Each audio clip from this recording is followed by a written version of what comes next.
Olá pessoal, nós vamos iniciar uma nova seara de estudos em direito constitucional. Vamos tratar agora de um assunto que particularmente eu gosto muito de ensinar, que é controle de constitucionalidade. Muitas pessoas têm medo do controle de constitucionalidade. Muitas pessoas têm dificuldade de compreensão do direito constitucional processual, mas a gente vai tentar fazer de uma maneira tranquila para que todas e todos possam compreender.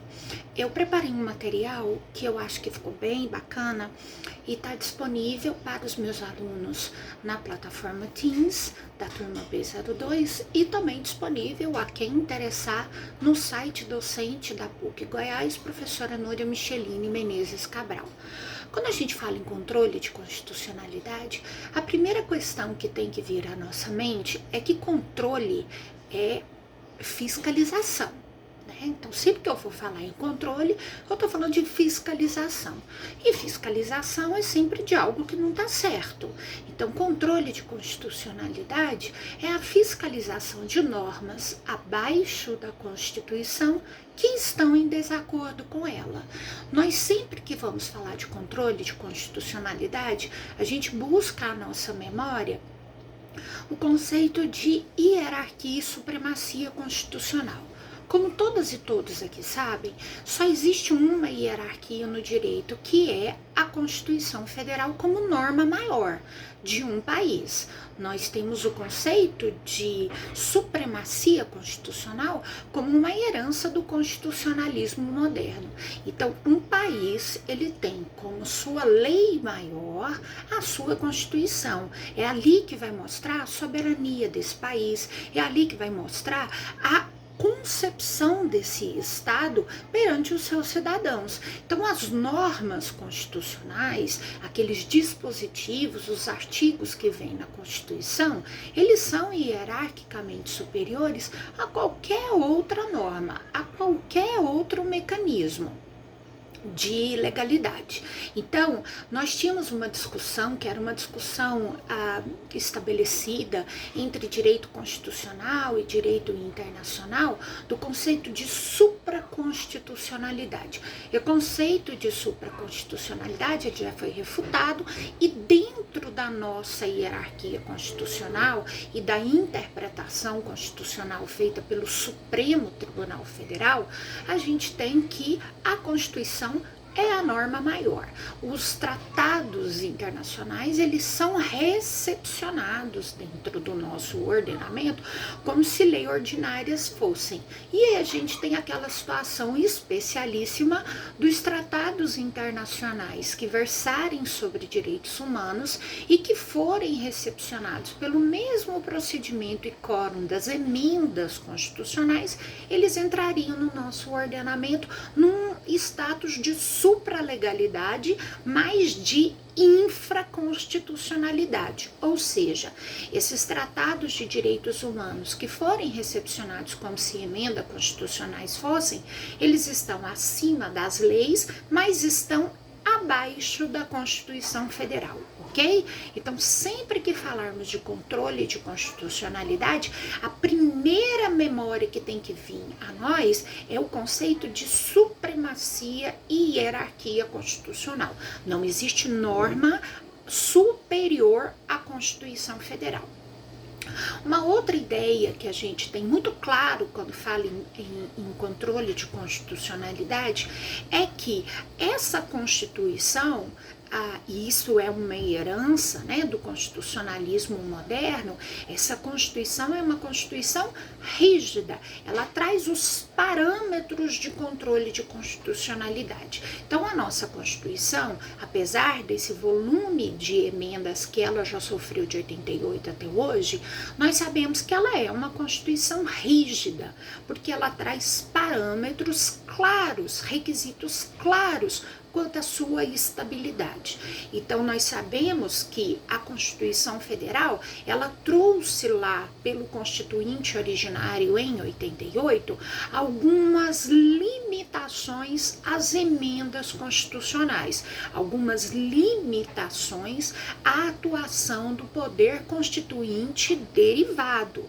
ou seja, o poder constituinte reformador.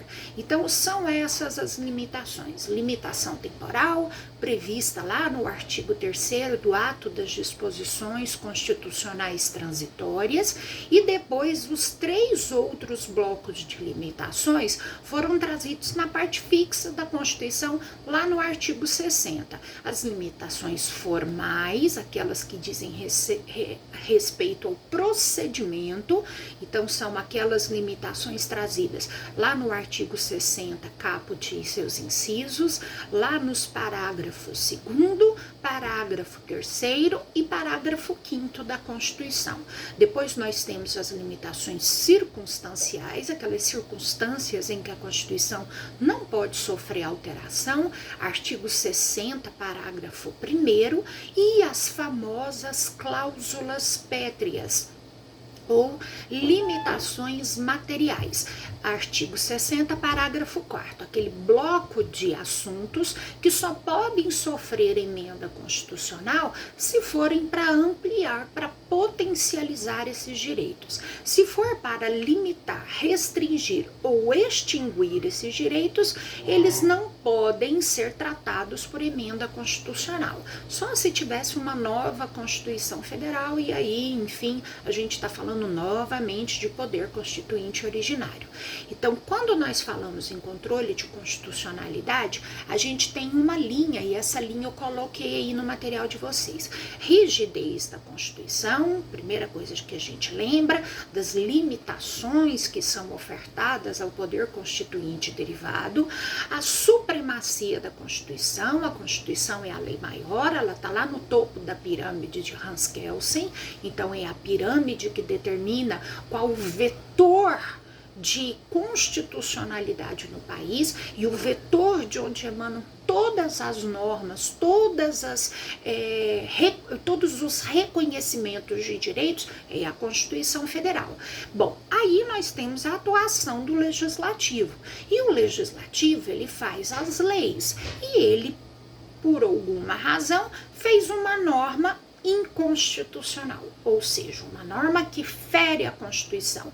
Se estivermos diante, se nos depararmos com a inconstitucionalidade das leis, aí surge a necessidade do chamado controle de constitucionalidade. Então, controle de constitucionalidade nada mais é do que um mecanismo de verificação, porque nós não podemos ter normas infraconstitucionais, não podemos ter leis, não podemos ter medidas provisórias, não podemos ter emendas constitucionais, tratados internacionais, constituições estaduais, não podemos ter nada abaixo da Constituição Federal, contrário ao que diz o texto constitucional. É a lei maior de um país. E aí eu trouxe para vocês no material de estudo 3 conceitos que eu acho muito interessantes sobre controle de constitucionalidade. Sobre controle de constitucionalidade. Um da obra do professor Gilmar Ferreira Mendes, um segundo conceito trazido pelo professor Oswaldo Palu e um terceiro conceito apresentado pelo professor Paulo Siqueira. O conceito do Gilmar Mendes, eu acho que ele faz aí uma abrangência de todos os conceitos que se tem sobre controle de constitucionalidade. Diz lá, limitar-nos aqui a enunciar essa ideia de Constituição como ordem jurídica fundamental, olha só, supremacia, uma vez que ela contém uma perspectiva de legitimidade material e de abertura constitucional, possibilitando compatibilizar o controle de constitucionalidade que pressupõe uma Constituição rígida com a dinâmica do processo político-social. Então, aqui nós temos a ideia de rigidez constitucional, supremacia constitucional, e aí, se tivermos uma norma que contraria a Constituição, controle de constitucionalidade. A gente continua daqui a pouquinho no nosso próximo encontro.